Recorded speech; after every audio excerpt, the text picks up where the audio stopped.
Hi, everyone, and welcome to another edition of the 97 UX Things podcast. Dan Berlin here, your host and book editor. This week I'm joined by Bob Thomas, who wrote the chapter Bring Rapid User Research Methods to Agile Teams. Welcome, Bob. Thank you, Dan. I'm glad to be here. Glad to have you aboard here. Can you please introduce yourself? Certainly, I'm happy to do that. So I'm a user researcher, and I've been running my own user research consultancy for 2 years now. Before that, I was director of user research at Liberty Mutual Insurance in Boston. I worked for 12 years building a user research practice in the company. I started as a team of one, and when I left, I was managing a team of 10 user researchers. I also started an internship program at the company, and we were able to convert a number of interns into full-time staff. I'm also president of UXPA Boston, and I'm an advisory board member for the Master of Science program in User-Centered Design at Brandeis University. So as I'm easing my way into retirement, I'm finding a lot of satisfaction in volunteer work. Nice. Yeah, and can you fill us in on your career trajectory, how you discovered UX and how you wound up where you are today? So I've had a long and varied career. I used to teach college English, English composition, and intro to American literature at various colleges in Western Massachusetts. And I also taught at the maximum and minimum security prison in Enfield, Connecticut. And this was back in the 1980s. Wow. And an untenured instructor doesn't get paid very well. And I Right. still think that they don't get paid very well. So I moved from teaching into technical writing, well, with my English background. And that's where I was introduced to the wonderful world of user experience. So I used to document word processing systems that weren't easy to use. I used to document fonts and typeface designs, and I documented early speech recognition systems. And in all these companies, the prevailing wisdom at the time was that users were too stupid to figure out how the software worked. Right. So product managers and engineers would say to me, "Hey Bob, document how to use our software, but keep the manual to under 500 pages." So at the time I thought, there's got to be a better way than this. And that's when my boss at one of my companies, our documentation manager, said, "I just read this great book." And she gave it to me as a gift. And it was Don Norman's The Design of Everyday Things, which is all about making utilitarian things like teapots and toasters useful and delightful. And the lesson for me was people are often ready to blame themselves when they can't figure out how to use something. We hear it all the time in our usability studies. It's not really the fault of the user, but the lack of guidance that should be present in the design that's the cause of the problem. And I have kind of a funny story about my first usability test. Tell us, what do you got? Okay, so this is a true story. So the first usability test I ran was for people to complete what we thought was a simple task. Find this typeface font and install it on this computer. Now remember, this is the early 1990s. So I started the study by asking my participant to turn on the computer. And this is what she did. She picked up her mouse, she pointed it at the computer monitor, and she clicked. It's a good start.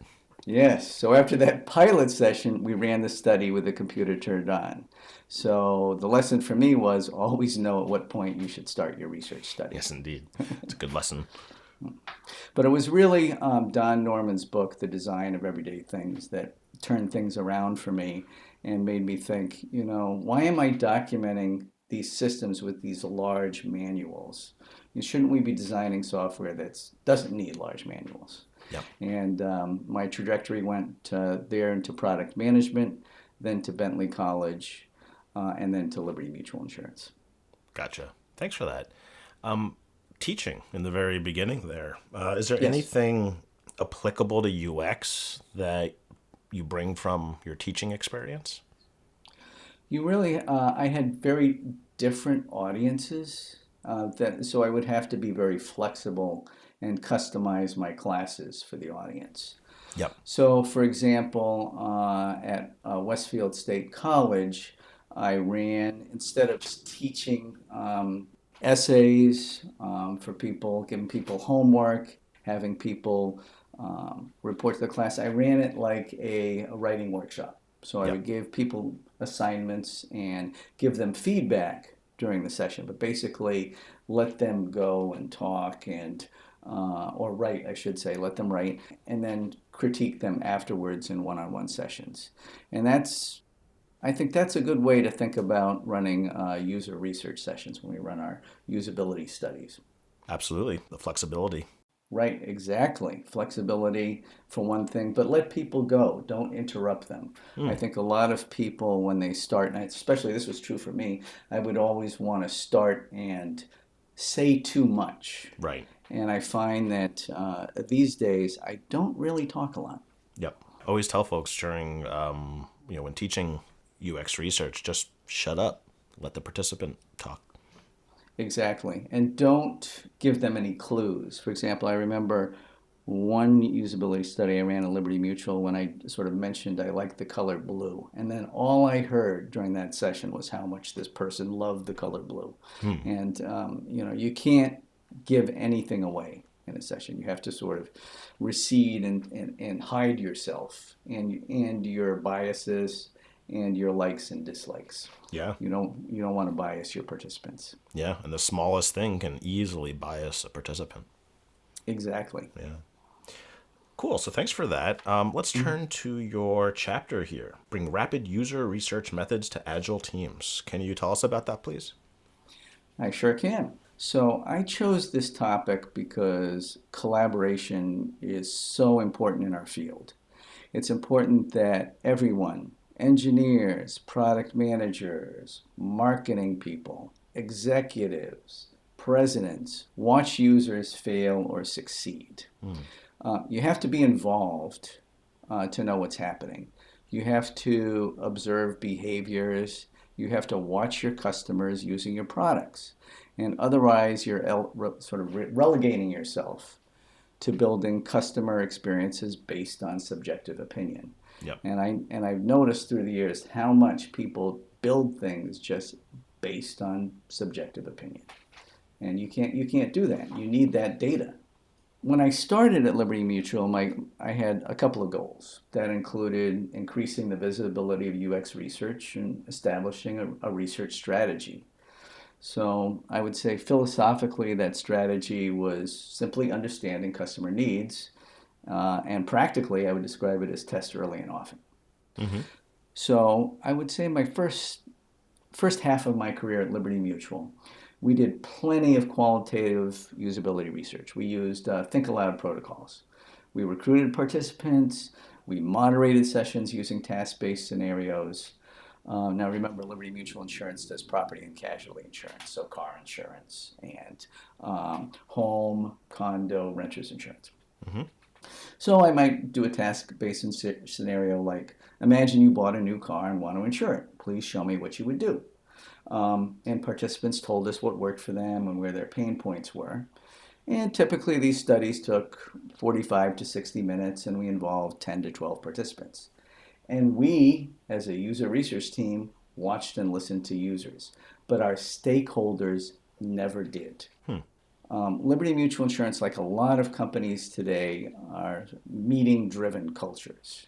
So everybody has to be at meetings all the time, and I would just hear all the time that we don't have time to sit for an hour and listen to users. Yep. So this created problems for us. So at that time, Liberty Mutual was waterfall style, which is just you hand everything off. Business systems analysts write the requirements, product managers vet this out with marketing, developers write something, they hand it off to QA, and then at the end, user research gets involved. And sort of the attitude was, well, user research and UX designers are there to pretty things up, Mm-hmm. which is totally wrong. So it took a total of, in this waterfall environment, 5 weeks for us to run traditional usability studies. We had to spend a couple of weeks recruiting participants, preparing for the sessions, like writing the mod guide, etc. We would run the sessions over a week, and then we'd take a couple of weeks to prepare a readout for our stakeholders who didn't watch any sessions but would come to the readouts, the presentations that we gave. And these were what Steve Krug would call big honking reports, right? Right. Like 50 slides, and people would bring their laptops in and they'd be multitasking. But I'll tell you, and we did a lot of video clips, when we showed users struggling, heads popped up, people paid attention, people Mm. listened, and that was really great for us.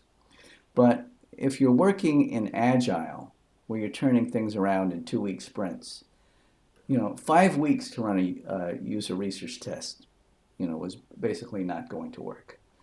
So at Liberty Mutual, like at a lot of companies, we moved from waterfall to Wagile, which is sort of a combination of waterfall and agile, Yep. and then finally agile.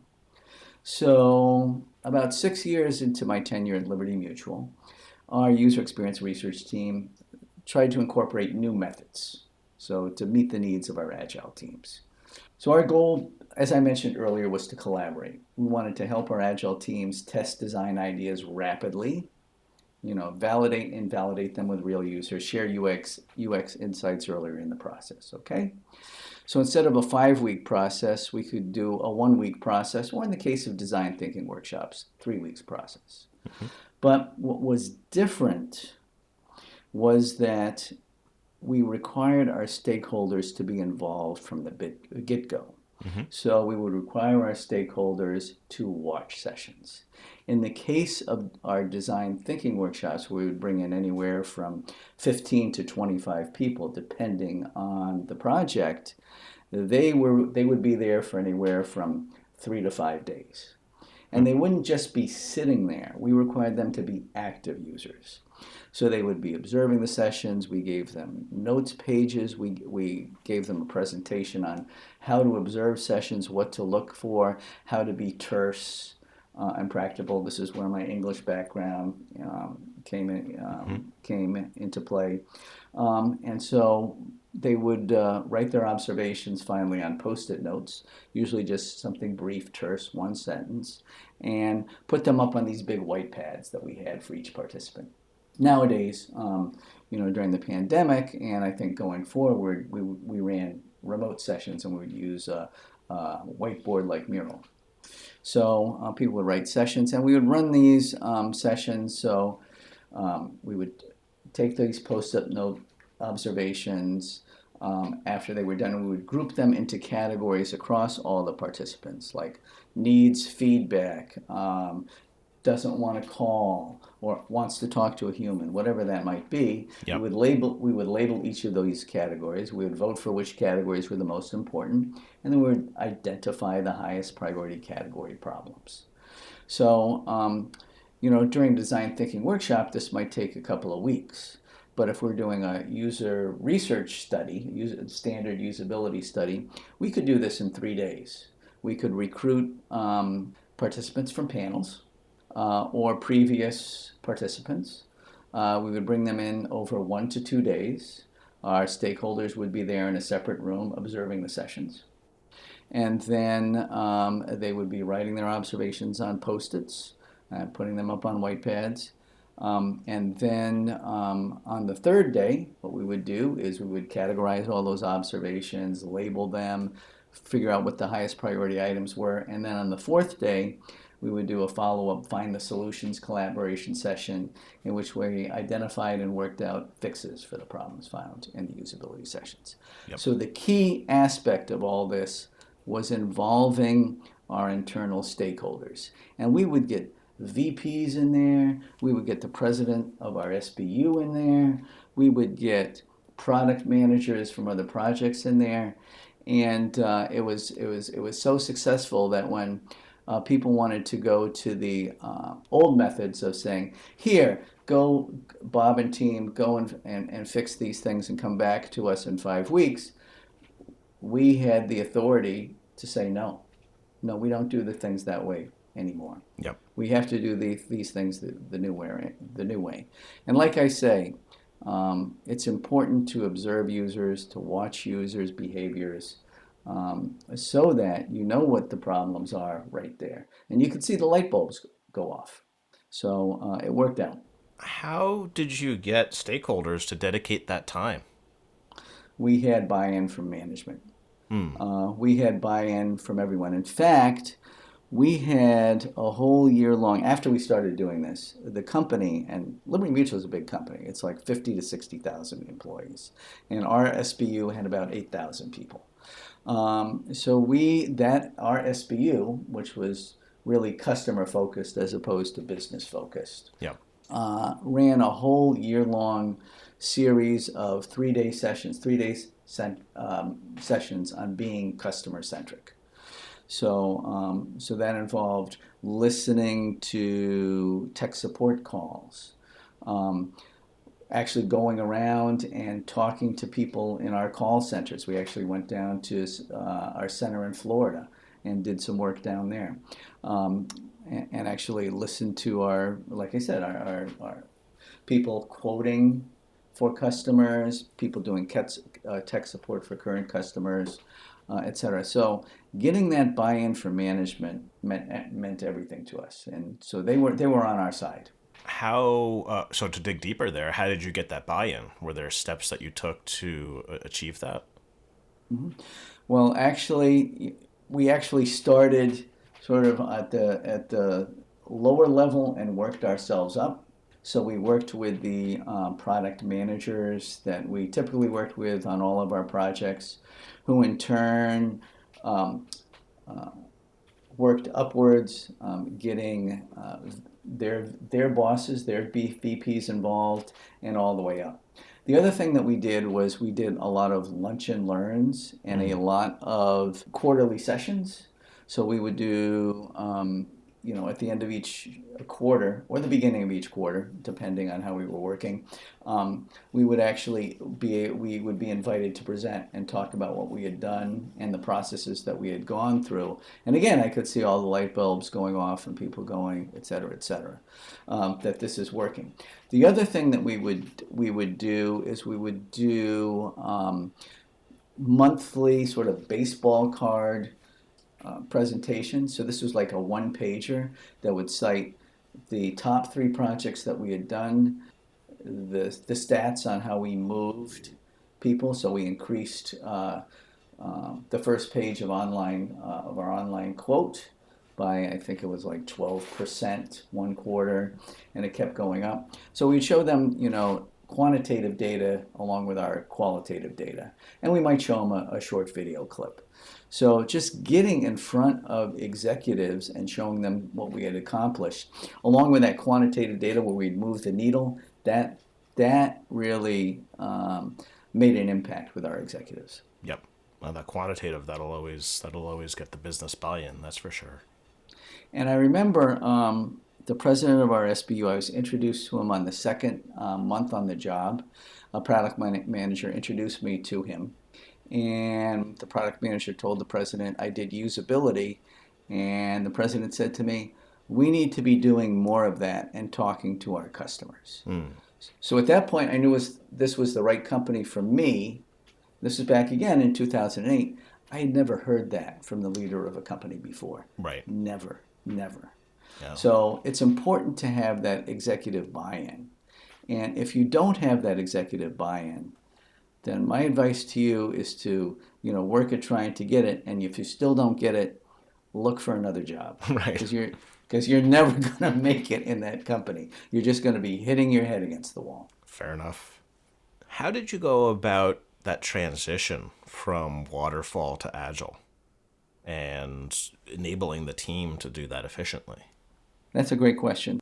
Essentially, as we were working in Agile, we started meeting with the Agile teams. So before it was, in Waterfall, there are a lot of handoffs, as I mentioned earlier.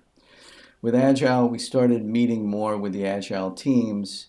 And in fact, by the end of my tenure at Liberty Mutual, we had our members of our research team embedded in different Agile teams. Mm. So instead of being more sort of centrally focused and just hiring all of ourselves out to one project, we would be involved, in daily stand-ups. We would be involved in grooming sessions and demo sessions. We would be involved in putting together user stories. So that's how it started out. And Mm-hmm. so typically in Agile, you work in 2 week sprints, right? So how can you do a long sort of discovery research or a foundational research project in 2 week sprints where you can do it in terms of user stories? And basically you assign points to people, to your UX team members who are working on something. So a small project might be get you 1 point and be, maybe half a day or one day. Medium, so it'd be small, medium, large, extra large, extra large, extra large.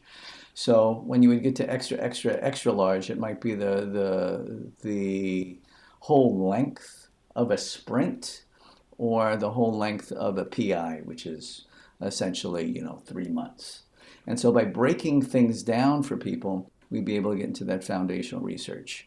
We could get that foundational research done. Or in terms of our user stories, what we would do is work ahead of those agile teams ahead by one sprint. Right. So doing the research ahead of it and then and being able to come back to the team and saying, this is what we found, this is what we need to do. Or working at several sprints where we would do the research in one sprint, then work with the designers in the second sprint, and then the third sprint having our developers implement that. Yep. So it involved really working more closely. So probably two things: the executive buy-in, number one, and number two, embedding ourselves in the agile teams. So decentralizing ourselves. Great. Anything else about implementing, user research in agile teams that you were hoping to convey here today? Not that I can think of off the top of my head. I think that the most important part is collaborating, working with people, and probably choosing your battles. Hmm. Choosing your battles is really important. I've had members of my team who have fought with product managers over everything. Hmm. And I remember talking to very passionate people, want to be involved in everything. And basically, I sat this person down and I said, look, you have to prioritize what's the most important thing. Getting into a fight over the color of a button is not really, a big thing to work on. What's more important is, for example, making sure that, say, for example, in our quote process, we're not having people ask who's interviewing who. So you've been talking, for example, on asking for personal information later in the process instead of earlier in the process. That's where our drop off is. Hmm. So that's the fight you want to fight, not the button you press at the end. Right. So I think just in working with the teams and working with agile teams, choosing the battles, choosing the highest priority projects to work on, which I think is true of anyone, whether you're in UX or not. Absolutely. Well, especially in UX, we tend to be passionate about advocating for the users. Mm-hmm. And that can come at very granular points, like choosing the color of a button. So it's a great point of picking your battles in terms of what UX opportunities to focus on. In our final moments here, we'd love getting a career tip. So either for folks either breaking into UX or who have a lot of experience in UX, do you have a career tip for folks? Well, I have a career tip for folks breaking into UX and for people in UX, All if right. you have time for that. So my first tip for people breaking into UX is make connections. Mm. And there are two ways to do that. One is networking. In fact, I think it's so important, I'll say it 3 times. Network, network, network. Yep.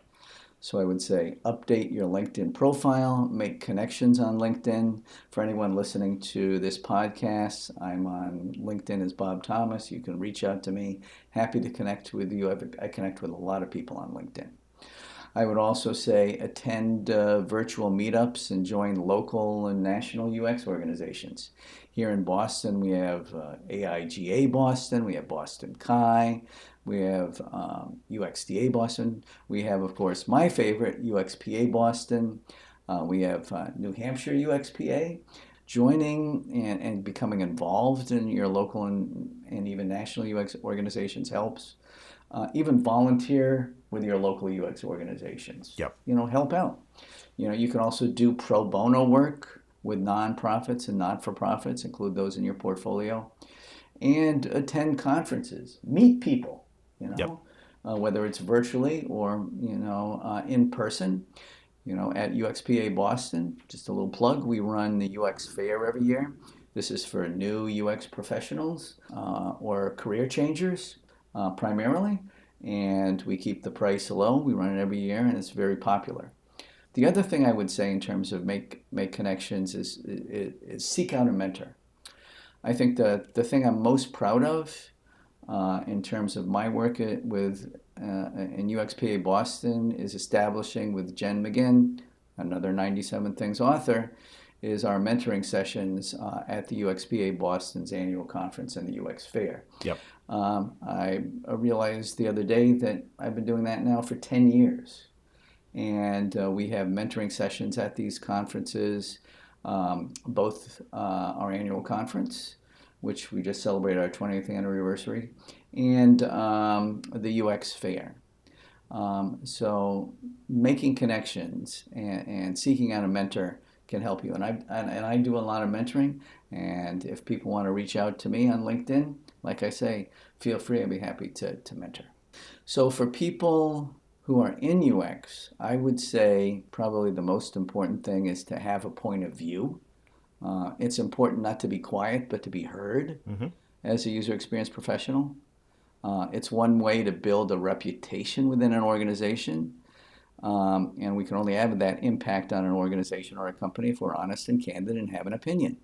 So I don't believe there's any such thing as being objective or impartial when it comes to telling a story. You want to guide your stakeholders, your executives to come to the same conclusions you do. So have a perspective and don't be shy about expressing yourself. At the end of any project you're on, especially when it comes to presenting your point of view to executives, make sure they agree with you at the end. You need to guide them to actionable recommendations, and you have the experience and you know how to advise them on what to do. So that is my advice to people in the field now. Express yourself. Have that point of view. Gotcha. Great. Bob, thank you so much for the great conversation here today in terms of bringing research to Agile and your career tips, and thanks for joining me here today. It's been my pleasure, Dan. Thank you. My guest today has been Bob Thomas, the author of the chapter Bring Rapid User Research Methods to Agile Teams. You've been listening to the 97 UX Things podcast. Thanks for listening. You've been listening to the 97 UX Things podcast, a companion to the book 97 Things Every UX Practitioner Should Know, published by O'Reilly and available at your local bookshop.